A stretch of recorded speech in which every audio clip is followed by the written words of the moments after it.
रामकृष्ण हरी मंडळी. कारला आता चांगलं वाढलेलं आहे, 4-5 पानावर आलेलं आहे. आणि आता ह्या रानाची खुरपणी चाललेली आहे. खुरपी देते जाता एवढं झालेलं आहे कारलं.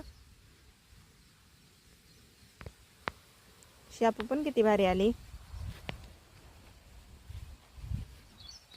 सगळीकडे कारलं एकदम चांगलं आलेलं आहे, कुठंच तुटाळी नाही काय नाही. आणि धन पण लावलं होतं मी, धन उगून आलेले आहेत लय भारी. गवार पण आलेली आहे.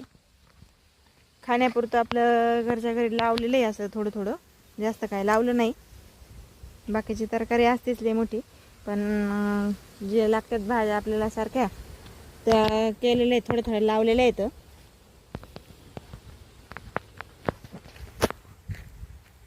एकदा का तरकारी लावली ना घरच्या घरी, म्हणजे सगळं थोडं थोडं लावलं ना, बाजाराला जायची वेळच येत नाही.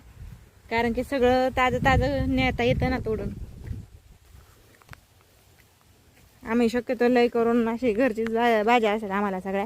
आम्ही काय लय विकत आणत नाही, फक्त बटाटे हीच आणत असतो विकत, बाकीचं सगळं घरचंच असतं.